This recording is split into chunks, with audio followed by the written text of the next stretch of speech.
السلام علیکم۔ ہمارا آج کا موضوع ہے اردو ادب میں طنز و مزاح۔ اردو ادب میں طنز و مزاح کا بھی اپنا ایک خاص مقام ہے، چاہے وہ نثری انداز میں ہو یا شعری انداز میں ہو، صوفیانہ شاعری، عاشقانہ شاعری یا پھر مزاحیہ شاعری۔ تو اردو ادب میں نثری ادب ہو، اس میں مزاح کا ایک الگ خاص مقام ہے۔ اس کا ادب کا ایک خاص حصہ ہے، اس کے بارے میں آج ہم پڑھیں گے۔ تو اس کا ایک تنقیدی جائزہ پیش کیا گیا ہے۔ مزاحیہ ادب کا اولین مقصد تفریح فراہم کرنا ہے۔ مزاحیہ ادب کا مقصد کیا ہے؟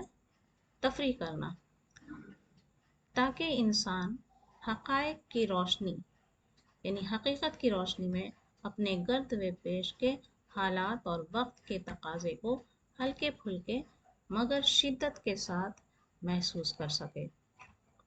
اس سے کیا ہوتا ہے کہ ظریفانہ انداز میں، مزاحیہ انداز میں انسان اپنے آس پاس کے ماحول کو، اس کی حقیقت کو اور بہت ہلکے پھلکے انداز میں محسوس کر سکے۔ طنزیہ انداز میں، مزاحیہ انداز میں کچھ بات کہہ دیا جائے، انسان کو بھاری بھی نہ گزرے، بار بھی نہ گزرے۔ طنز و مزاح ہر دور میں، ہر جگہ کسی نہ کسی شکل میں موجود رہا ہے۔ کسی بھی شکل میں طنز و مزاح ہمیشہ موجود رہا ہے۔ یونان میں مذہبی رسوم کی تکمیل کے طور پر طنز و مزاح کی ابتدا ہوئی۔ اس کی ابتدا کہاں ہوئی؟ یونان میں مذہبی رسوم کی تکمیل کے طور پر۔ انگریزی ادب میں جو اہل قلم حضرات نے بطور خاص اس صنف کو اپنی فنکارانہ صلاحیتوں سے جلا بخشی، ان میں ولیم شیکسپیئر کا نام مشہور ہے۔ ان میں William Shakespeare, George Elbert, H G Wells اور جوناتھن سوفٹ کے نام اہم ہیں۔ عربی اور فارسی کے شعری اور نثری ادب میں طنز و مزاح کی کار فرمائی جلوہ گر ہے۔ عربی اور فارسی میں بھی شعری اور نثری دونوں صنف میں طنز و مزاح کا خاص نشان ملتا ہے۔ اردو ادب میں طنز و مزاح کی ابتدا نظم سے ہوئی، لیکن اردو ادب میں اس کی شروعات، طنز و مزاح کی شروعات نظم سے ہوئی ہے۔ آزادی سے قبل اردو کی ظریفانہ شاعری میں جعفر سٹیبلی سے احمق پھپھوندی تک جو کہکشاں پھیلتی ہے چلی گئی، اس میں سودا اور اکبر جیسے کئی تابندہ ستارے بھی موجود ہیں۔ ظریفانہ شاعری میں اکبر کا ایک خاص نام ہے، خاص مقام ہے ان کا، اور ان کے سے اقبال تک ایسے ہم شاعر بھی جن کی شاعری کا اصل مزاح تو ظریفانہ نہیں تھا، لیکن حسب ضرورت انہوں نے بھی طنز و مزاح کے حربوں سے کام لیا۔ اقبال تک ایسے اہم شاعر بھی جن کی شاعری کا اصل مزاح تو ظریفانہ نہیں تھا، لیکن حسب ضرورت انہوں نے بھی طنز و مزاح کے حربوں سے کام لیا۔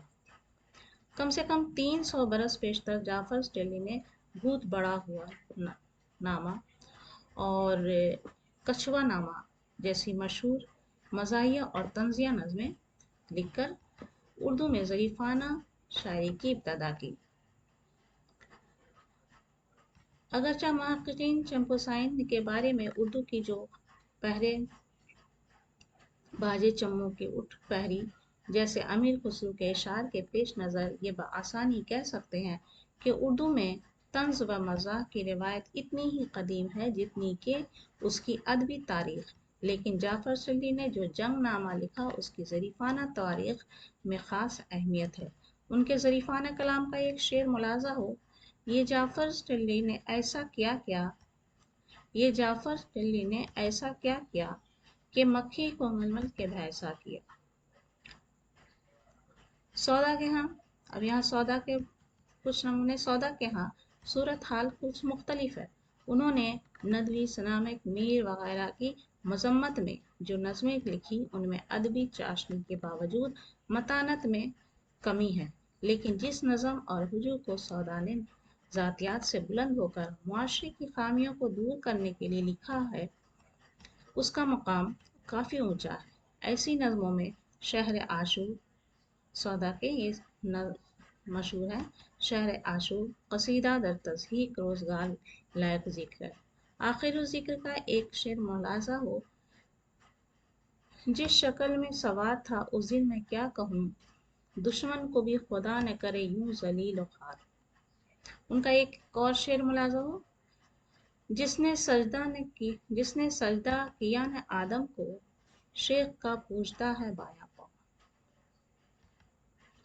یہ ظریفانہ شاعری ہے، طنزیہ شاعری ہے یہاں پر، مگر اکبر الہ آبادی کو اس فن کو الیگزینڈر پوپ تسلیم کیا جاتا ہے۔ الیگزینڈر پوپ اکبر الہ آبادی کو اردو کا تسلیم کیا جاتا ہے کیونکہ انہوں نے اس متن کو اپنی جدت و ندرت کے ذریعہ اس میں نیا تجربہ کیا اور اس میں کامیاب ہوئے۔ بقول فرحت کاکوڑی، اودھ پنچ کو ظرافت نگار شاعر اکبر الہ آبادی کے بعد کوئی ایسا ظرافت نگار نہ مل سکا جو اس صنف لطیف کی قیادت کے صحیح فرائض انجام دیتا۔ ان کے اشعار کے چند نمونے ملاحظہ ہوں۔ اکبر الہ آبادی ظریفانہ شاعری میں ان کا ایک الگ اعلیٰ مقام ہے۔ ان کی جوڑ کا کوئی شاعر اس وقت نہ تھا۔ ان کے اشعار کے چند نمونے ملاحظہ ہوں، اور خاص کر دیکھیں اکبر الہ آبادی کے جو اشعار ہیں ظریفانہ اشعار، وہ مجھے بھی بہت پسند ہے۔ یہاں پر کچھ ان کے نمونے ہیں۔ قوم کے غم میں ڈینر کھاتے ہیں حکام کے ساتھ، رنج لیڈر کو بہت ہے مگر آرام کے ساتھ۔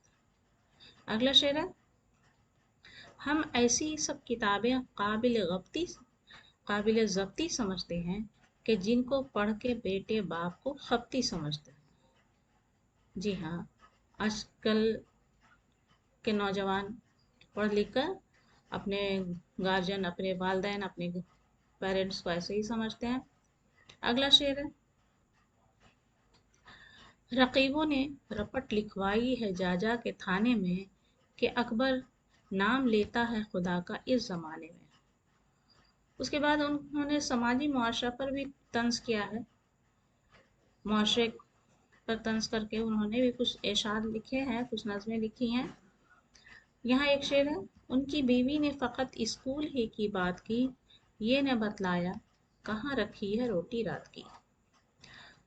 اگرچہ ان کے علاوہ اور بھی کئی شعراء نے طنز و ظرافت کے ساتھ اپنے کلام کو قاری تک پہنچایا ہے، ان چند شعراء کے کلام ملاحظہ ہوں۔ انشا کا دعویٰ تھا۔ انشا کا شعر ہے، کودا تیرے کوٹھے پہ کوئی دھم سے نہ ہوگا، جو کام ہوا ہے ہم سے وہ رستم سے نہ ہوگا۔ نیز اقبال جیسے فلسفہ طراز شاعر کے ہاں اس قسم کی چیزیں مل جاتی ہیں۔ میاں تجار بھی چھیلے گئے ساتھ، نہایت تیز ہیں یوروپ کے درندے۔ اس زمن میں احمق پھپھوندی کا بھی ایک شعر مشہور ہے، ایک شعر یہاں پر ملاحظہ ہو، ایسے وعدے سے تو اچھا تھا انکار بس، 2 مہینے ہو گئے ظالم کو ٹرخاتے ہوئے۔ اور آخر میں غالب کی شخصیت پر بھی طنز کے میدان میں ایک خاص مقام رکھتی ہے۔ بقول حالی، غالب کے ظریفانہ کلام نے ان کو حیوان ناطق کا درجہ دیا۔ غالب کے ظریفانہ کلام کی وجہ کر ان کو حیوان ناطق کا درجہ دیا گیا ہے۔ ان کے چند اشعار ملاحظہ ہوں، میں نے کہا کہ بزم ناز غیر سے چاہیے تھے، ہنس کر ستم ظریف نے مجھ کو اٹھا دیا کہیں۔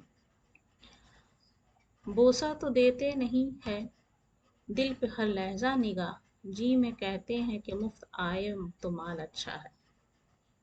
آزاد ہندوستان میں بھی اس فن پر فوق جوش ملسانی، ہری چندر اختر، ظریف جبل پوری، مجید لاہوری، فرحت کاکوروی، انجم رومانی، رضا نقوی، واہی اور دلاور فغار وغیرہ ہیں۔ یہ سبھی حضرات اس فن کو آگے بڑھانے کی جدوجہد کر رہے ہیں۔ اگرچہ اردو نثر میں ظرافت نگاری کا پہلو گو افسانہ عجائب داستان امیر حمزہ طوطا مینا کی کہانی میں بھی ملتی ہے، لیکن غالب کے خطوط طنز و ظرافت نگاری کے میدان میں نمایاں درجہ لے کے آئی تھی۔ بقول رشید احمد صدیقی، جہاں تک اردو نثر کا تعلق ہے برجستہ اور بے تکلف ظرافت کے اولین نمونے ہم کو غالب کے رقعت میں ملتے ہیں۔ طنز و ظرافت کی سب سے پہلے غالب نے داغ بل ڈالی۔ غالب کے بعد سیریز کے رقہ کا دور آتا ہے۔ 1877 میں منشی سجاد حسین نے اودھ پن جاری کیا، جس کے ذریعے سیاست دانوں کی کمزوریاں عوام کے سامنے پیش کرتے رہے۔ ان کے فرضی خطوط بھی طنز و ظرافت کا ایک میدان ہے۔ انہوں نے حاجی بغلول نام کا ایک طنزیہ ناول بھی لکھا۔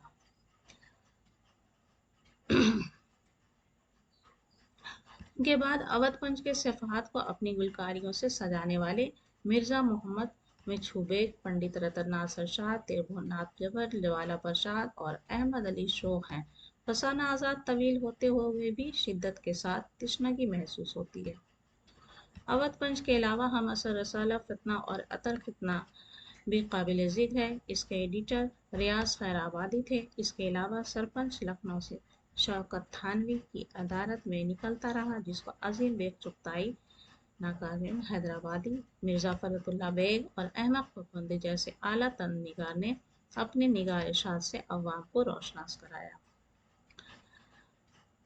پطرس نے اپنی ذہانت اور دوررسی سے ایسے گل بوٹے کھلائے جن کی مہک قاری کے دل و دماغ کو معطر کر دیتی ہے۔ رشید احمد کہتے ہیں، پطرس نے 10 مضامین ایسے پائے کے لکھے ہیں جن سے اردو ظرافت میں ان کو وہ درجہ مل گیا جیسا کہ شوکت تھانوی، عظیم بیگ چغتائی جیسے فطری ظرافت نگاروں کو بھی حاصل نہ ہوا۔ ملا رموزی کی تحریروں کا وصف حقیقت نگاری سے انہوں نے مذہب، اخلاق اور سیاست و معاشرت سبھی موضوعات پر طب آزمائی کی، مگر جو بات رشید احمد صدیقی نے پیدا کی اس میں یہ ناکام رہے۔ اگرچہ رشید احمد صدیقی سے عام انسان لطف اندوز نہیں ہو سکتا۔ سجاد انصاری نے طنز و مزاح کو نیا موڑ دیا۔ انہوں نے بدعمالیوں پر بھرپور طنز کیا۔ اس کے بعد خواجہ حسن نظامی کے ہاں بھی طنز و مزاح کی جھلکیاں نظر آتی ہیں۔ ان لوگوں کے علاوہ فرحت کارکوری، سلطان حیدر جوش، ڈاکٹر وزیر آغا، مشتاق یوسفی، کرنل محمد خان، کنہیا لال کپور، ابن انشا، ریاض خیر آبادی، چراغ حسرت موہانی، بشیر ہاشمی، قاضی عبدالغفار اور ایم سلیم وغیرہ بھی ہیں۔ مگر کنہیا لال کپور، وزیر آغا اور سعادت حسن منٹو نے جو بات پیدا کی وہ ذکر اول پیدا کرنے میں ناکام رہے۔ آزادی کے بعد بدلتے ہوئے حالات کے تحت اس عہد میں ادبی حیثیت حاصل کرنے والے طنز و ظرافت نگار فکرت نصری اور ابراہیم جیلس کے نام سب سے پہلے آتے ہیں۔ کچھ بعد کے طنز و مزاح نگاروں میں احمد جمال پاشا، ساہد صدیقی، یوسف ناظم اور تخلص بھوپالی وغیرہ کے ہاں طنز کو بنیادی اہمیت حاصل ہے۔